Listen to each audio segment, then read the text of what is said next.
Net ir laikantis geriausių įpročių bei naudojant stipriausius slaptažodžius, klaidų gali pasitaikyti.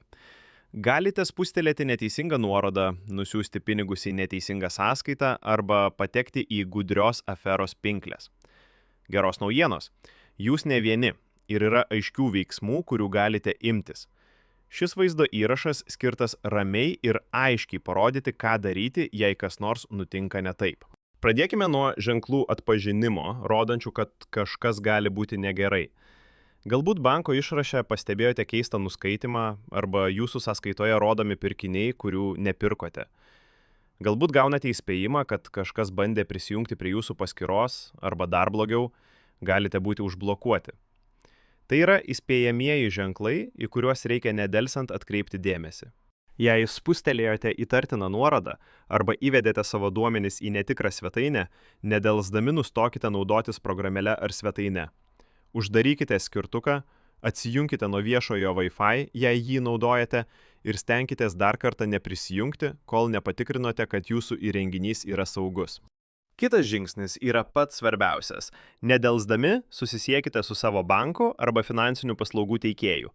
Dauguma bankų turi visą parą veikiančias pagalbos linijas sukčiavimo ir nenumatytiems atvejams. Naudokite numerį nurodytą ant kortelės nugarėlės arba oficialioje svetainėje. Nepasitikėkite numeriais atsiųstais įtartinuose elektroniniuose laiškuose ar tekstinėse žinutėse. Praneškite jiems, kas nutiko. Jie gali laikinai užblokuoti jūsų sąskaitą, atšaukti neteisėtas operacijas arba padėti atkurti jūsų prisijungimo duomenis. Jei pasidalijate savo slaptažodžiu arba PIN kodu, nedelsdami jį pakeiskite. Jei tas pats slaptažodis naudojamas ir kitose paskyrose, pakeiskite jį ir ten. Geriausia naudoti naują, unikalų ir stiprų slaptažodį, didžiasias ir mažasias raides, skaičius ir simbolius. Jei įmanoma, įjunkite 2 veiksnių autentifikavimą, kad jūsų paskyros būtų dar saugesnės. Jūsų įrenginio saugumas taip pat svarbus. Jei įtarėte, kad gali būti kenkėjiška programa, pavyzdžiui, jei dažnai rodomi iššokantys langai arba jūsų įrenginys elgiasi keistai, paleiskite antivirusinę ar kenkėjiškos programos patikrą. Taip pat galite kreiptis į specialistą. Nenumokite ranką į keistą įrenginio elgesį. Kai kuriais atvejais, ypač jei buvo pavogti pinigai arba įtariama tapatybės vagystė, apie incidentą turėtumėte pranešti savo nacionaliniai sukčiavimo prevencijos agentūrai arba vartotojų teisių apsaugos institucijai.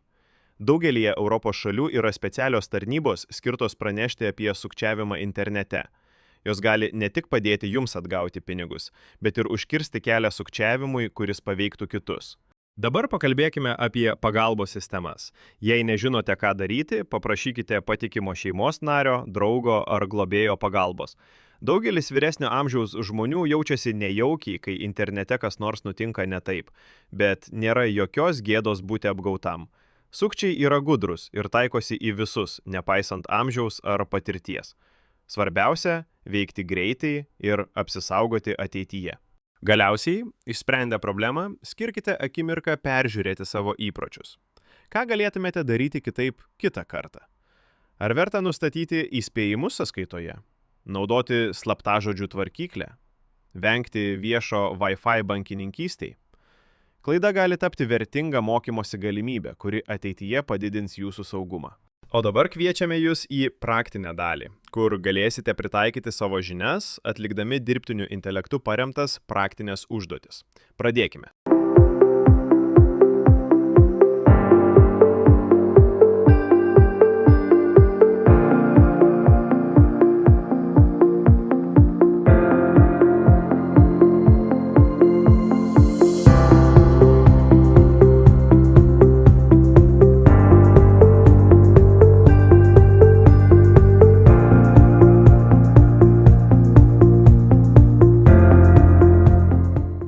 Dėkojame, kad žiūrėjote šį paskutinį vaizdo įrašą. Jei kas nors nutinka ne taip, nepanikuokite, imkitės veiksmų. Susisiekite su banku, pakeiskite slaptažodžius, patikrinkite įrenginį ir paprašykite pagalbos. Dabar turite žinių ir pasitikėjimo, kad elgtumėtės protingai. Ir prisiminkite, kuo daugiau išmoksite, tuo saugesni ir stipresni tapsite.